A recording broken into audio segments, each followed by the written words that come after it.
नमस्कार प्रिय विद्यार्थियों। हम इस वीडियो के माध्यम से आज अकबरी लोटा पाठ संख्या 14 पढ़ेंगे और इस पूरे पाठ को समझने के लिए आपके पास दो वीडियोस आएंगे। पहले वीडियो में हम सारांश कहानी अर्थात कहानी को समझेंगे सारांश के माध्यम से, और दूसरा जो भाग होगा वीडियो का उसमें हम सभी जो प्रश्नोत्तर होंगे उस पर चर्चा करेंगे। आइए पाठ को शुरू करते हैं।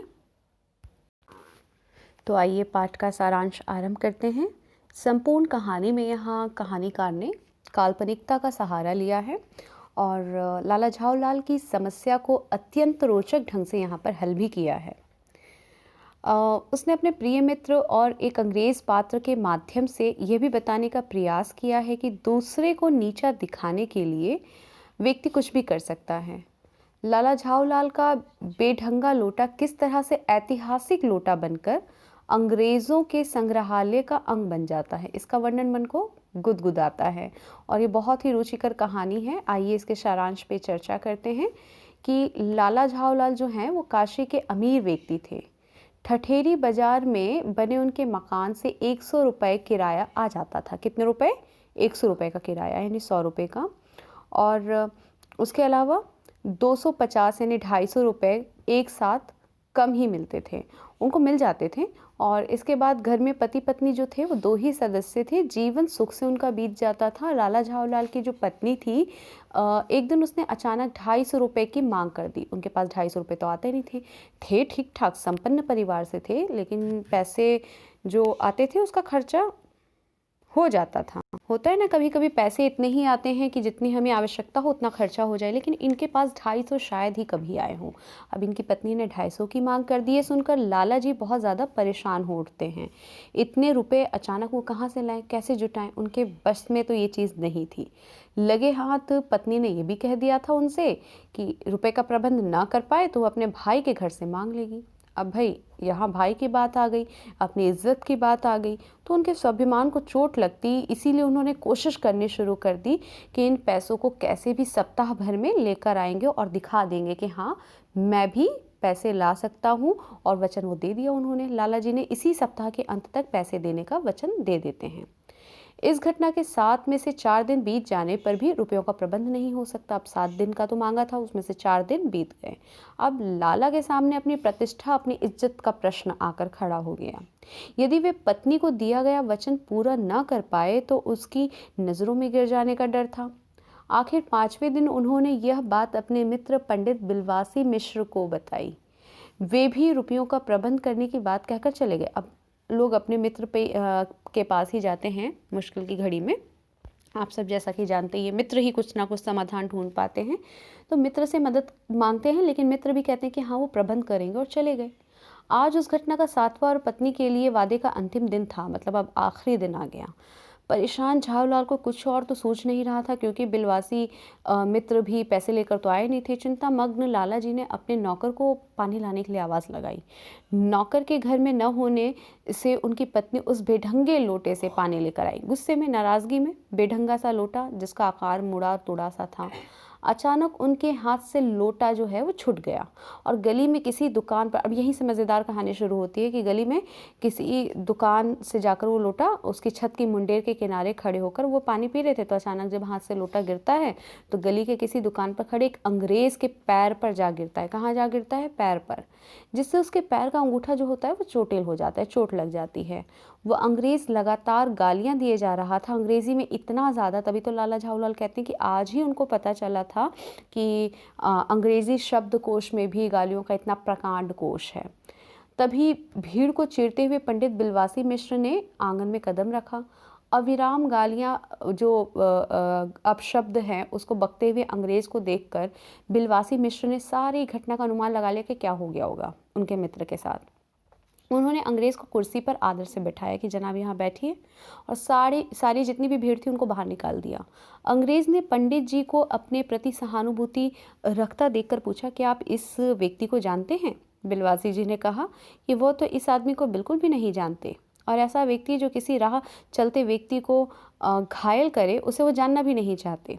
साथ ही उन्होंने ये भी कहा कि उन्हें तो ये व्यक्ति पागल लगता है। अपने प्रति इस तरह का व्यवहार देखकर लाला जी को बहुत ही गुस्सा आया। इस बात से बेखबर बिलवासी ने अंग्रेज़ को लाला जी के खिलाफ पुलिस में रिपोर्ट करने की सलाह भी दे दी।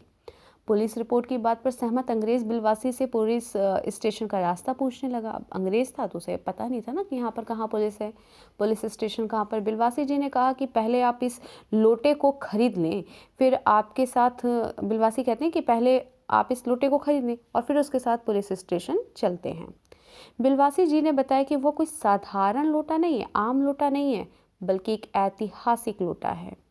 अंग्रेज़ की उत्सुकता देखकर बिलवासी जी ने इस लोटे के बारे में बताया कि एक बार 16वीं शताब्दी में शेरशाह से पराजित होकर हुमायूं सिंध के रेगिस्तान में सारा मारा मारा फिर रहा था। उस समय प्यास से उसकी जान निकल रही थी।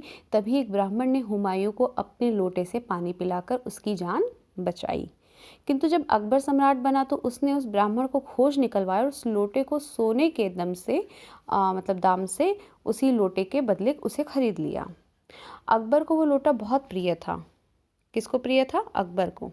उसी लोटे से वो वजू करता था और इसी कारण इसका नाम अकबरी लोटा पड़ गया। कौन सा लोटा पड़ गया? इस पूरे पाठ का ही नाम इसी अकबरी लोटे के आधार पर, पूरी कहानी इसी अकबरी लोटे के आधार पर ही इसी के इर्द गिर्द नाचती है। इतना पुराना लोटा होने की बात सुनकर अंग्रेज़ को लालच आ गया। अब जितने भी पुरानी चीज़ें होती हैं, ऐतिहासिक चीज़ें, उसकी कीमत भी बहुत ही ज़्यादा होती हैं। दोनों ने ही लोटा खरीदने की इच्छा व्यक्त की। लाला झावलाल से बेचने की बात सुनकर बिलवासी जी ने 50 रुपये देने चाहे, पर अंग्रेज़ ने 100 कहे। अब होता है ना कि वो लोटा मुझे मिल जाए, इसने 50 बोला तो मैं 100 बोल दूँ, उसने 100 बोला तो मैं 150 बोल दूँ। तो बिलवासी जी फिर 150 बोलते हैं, फिर 500 की बोली लग जाती है और 500 तक इस लोटे का रेट पहुँच जाता है और अंततः अंग्रेज़ इसे 500 रुपये में खरीद लेता है। कौन सा लोटा था? एक टूटा फूटा, मुड़ा हुआ, बेकार सा लोटा, बेढंगा सा लोटा। अंग्रेज़ की खुशी का ठिकाना ना था।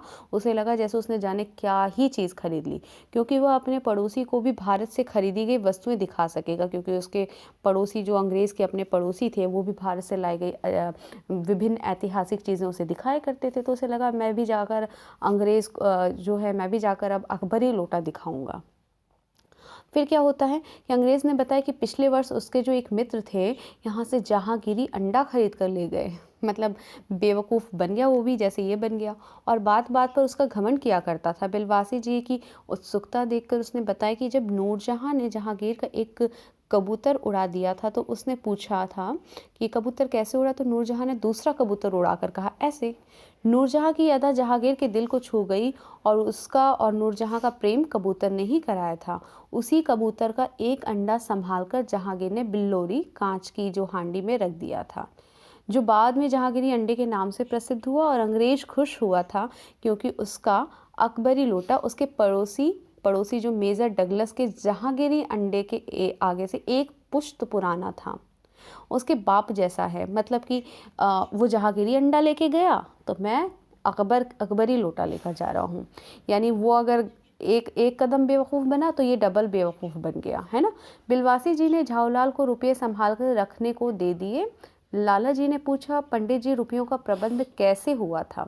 उन्होंने कहा कि ये बात उनके सिवा कोई नहीं जानता, ईश्वर ही जानता है ये प्रबंध कैसे हुआ। क्योंकि बिलवासी जी समझदार और चालाकी से दिखाते हुए 500 का वो लोटा बेच देते हैं और उन 500 में से अपने मित्र को जितने रुपए चाहिए थे वो दे देते हैं। और लाला झावलाल भी अपने मित्र को फिर धन्यवाद करते हैं। इस तरह से कहानी का सार रहा था। विद्यार्थियों, अगले वीडियो में हम इसी पाठ के प्रश्नोत्तर की चर्चा करेंगे। आप अगला वीडियो ज़रूर देखें। धन्यवाद।